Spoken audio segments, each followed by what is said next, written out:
Hi, I am Meredith and I'm here with our message for the peak of the week, Wednesday, September 13th,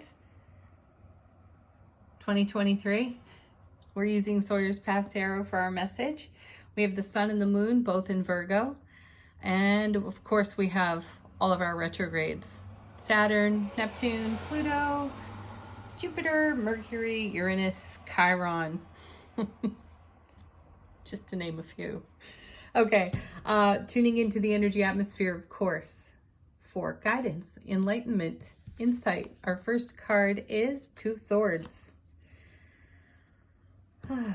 Choices to be made, decisions to be made. We are requiring the brilliant clarity of our intuition. And that's what this card is all about. Traditional tarot, you usually see a character on the card sitting on the shore, obviously a new moon, or a blossoming moon rather, crescent in the background, and typically a blindfold over the eyes, swords crossed over the heart as well. And this is all about going within and listening to our inner being, our inner knowing. So what are we tuning into? Judgment. Beautiful card, especially with all of the retrogrades that are blessing us right now. So we may be in intuitive contemplation for what's been resurrected by the retrogrades. Retrogrades give us an opportunity to review, to reflect, to redo even, or renew. And we may be taking a look at some of these same old situations again with a fresh perspective, an intuitive perspective. Now this is a theme that's come out of the cards this whole week. The Fool has shown up, encouraging fresh perspective, brand new considerations. We've been encouraged to vulnerably take a leap of faith, and these retrogrades may be inspiring all of this consideration we find ourselves in. So what you're looking for with Judgment is anything that you've had an inner calling for or toward that perhaps you did not take action on previously. You may be also in review of connections and relationships in your world. So take a broad perspective on this one. Do not isolate necessarily just one type of relationship or one relationship with a particular individual. This may be an across the board type of evaluation of all of your connections, you know, networking within your career, connections that you do have on the work or career front, your friendships, family relationships. Most importantly, and certainly not meant to be last, is self-relationship. What's calling to you that has been backburnered, that's now calling to you again? Excuse me. And then of course there's the consideration of what's been giving you that elbow to the ribs from the universe. What's been getting your attention? What's some old news, old business that's been getting your attention that could require a fresh review? Next we have Ten of Wands paired with Temperance. What an amazing combination there. So there's the Ace of Wands to the power of 10. So we have a lot of energetic resource available to us.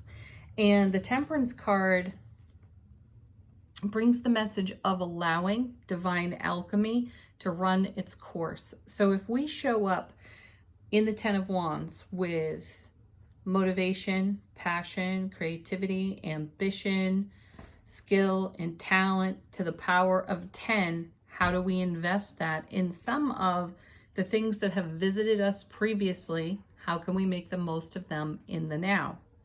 Next, Four of Wands, because here's that beautiful, wonderful Four of Wands card. What kind of gateway portal are we stepping through on this Four of Wands? This is the happiest card in the minor arcana of tarot.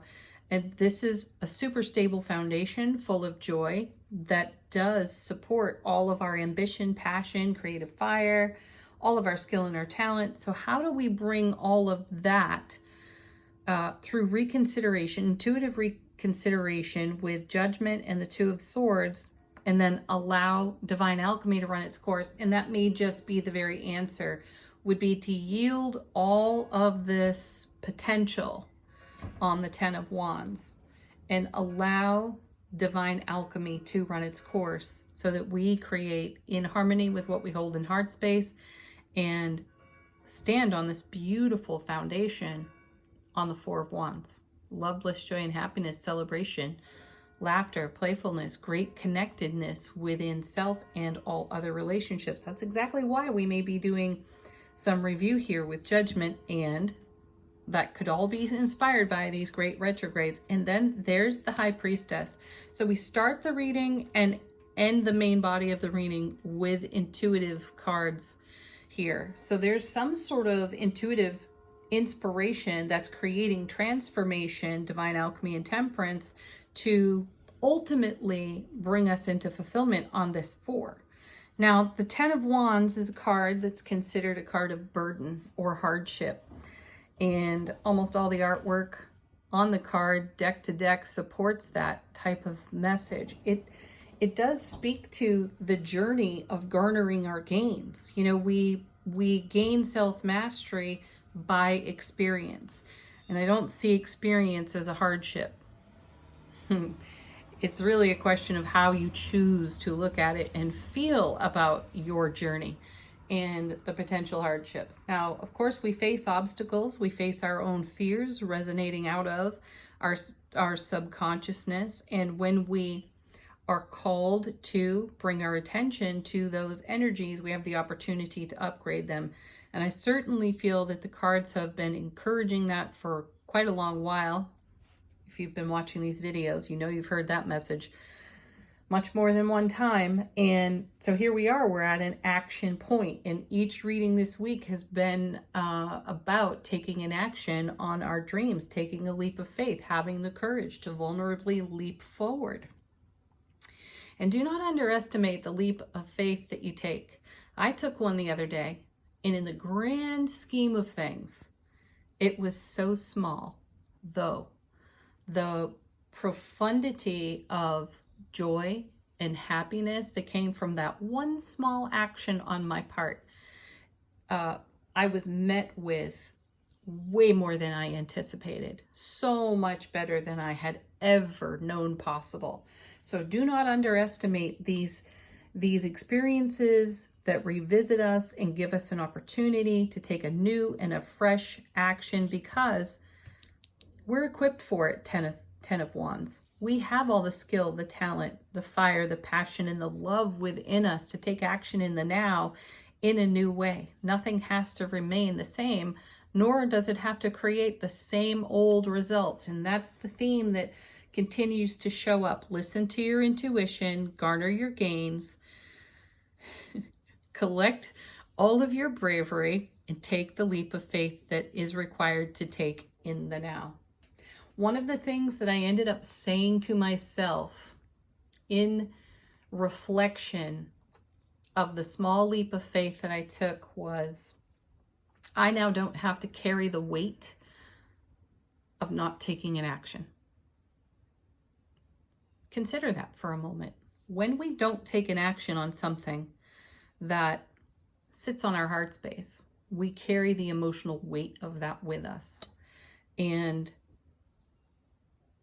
the ripple effect of letting go, of yielding, of allowing is more profound than we can ever know until we do it. So I highly encourage you all in your reflection and your review of things to take a different look at things, take a fresh perspective, and take one small step.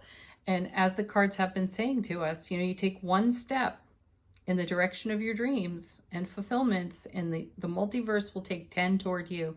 And I dare say the multiverse took 100 steps toward me. It was way better than I ever thought. So I encourage it. So do the cards. Let's see what's on the bottom of the deck. What's in the unseen? What's going on in support of our dream? We have the Chariot. Now this Chariot is not necessarily in motion here, though poised for action And that's how I feel about these cards. Our intuition has us poised for action, and we will organically take action in just the right moment and in just the right way. And then there's the Ace of Wands. Yes. A nice showing of this suit here with the Ace and the 10. So we've run the suit between these two cards. So we are talking about our fire, our passion. What's the fire in our bellies for? Whatever it is we're aiming at with our gorgeous heart space, right? We've got everything that we require to take that step, and it's going to be a dynamic step for us. The universe is supporting it. Here's Justice. Perfect card here. Scales balanced. We are in harmony. We have been merciful upon our own our own overactive ego. We've had to face that more than once already this week in the cards, and we saw it in yesterday when the Devil card showed up.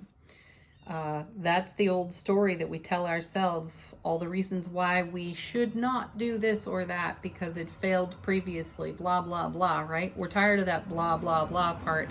So that's where the leap of faith comes in. And we've got a fair and equitable energy environment to support us taking a dynamic step forward, because we're in such a great manifestation phase. I really do sense that these retrogrades have blessed us with amazing opportunity for manifestation fulfillment. So there's the Queen of Pentacles, and I truly enjoy how she's done in Sawyer's Path, because here she is with this thought bubble near her head, and look at the landscape there, and then look at the landscape she's standing within.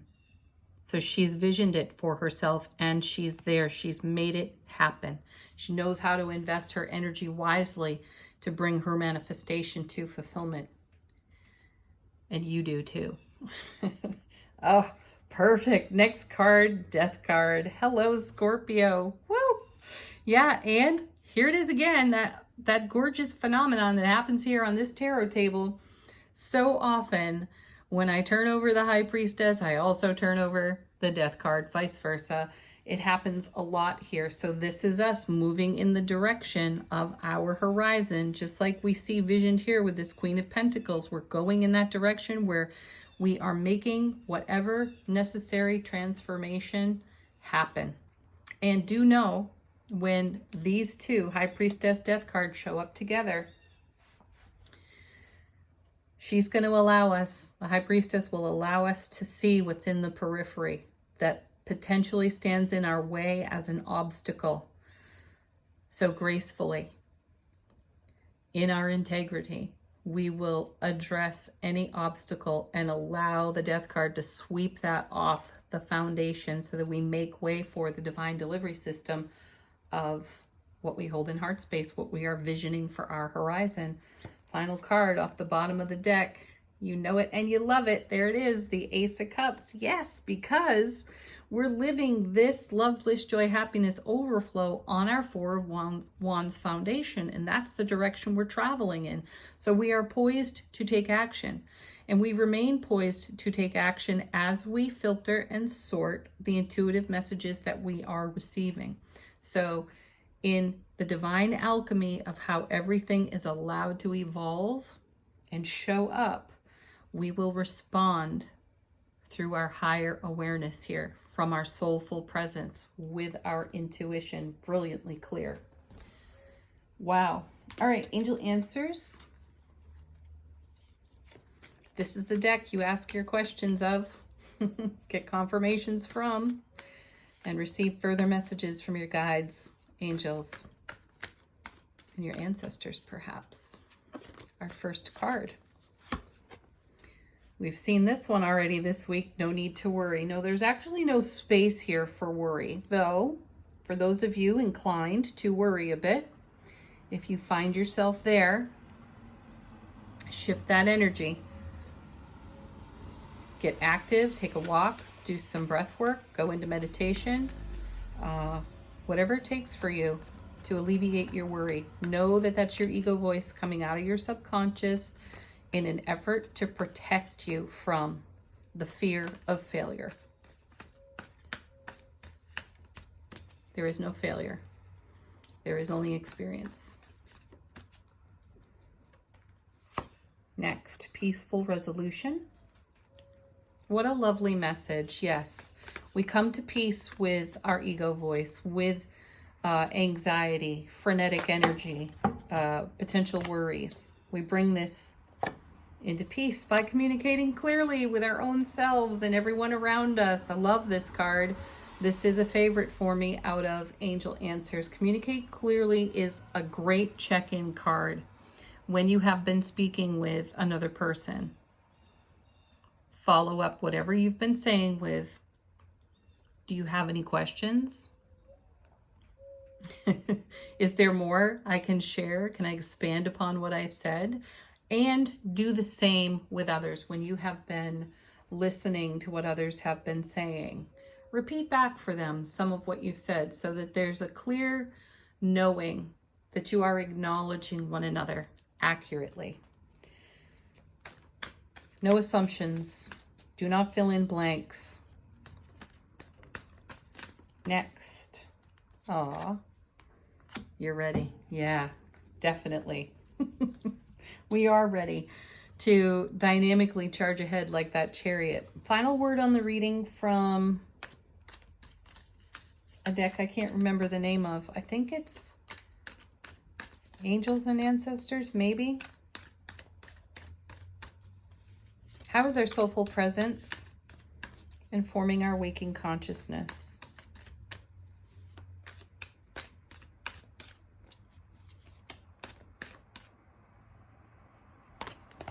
Wow. There's a triple message here in the reading. Here's the seer. See beyond the current situation. Yes, look right at that transformed horizon that you have been dreaming awake in your world. So we've got the Two of Swords, intuition. We've got the High Priestess, intuition. We have the seer, intuition. Be looking to your intuitive messages, how they are coming to you as you go about your day, and consider them all in your vast knowledge and take an action on what feels the most right and true in the direction of your heart space. All right, have a beautiful Wednesday, everyone. Peace, love, happiness, laughter. Namaste.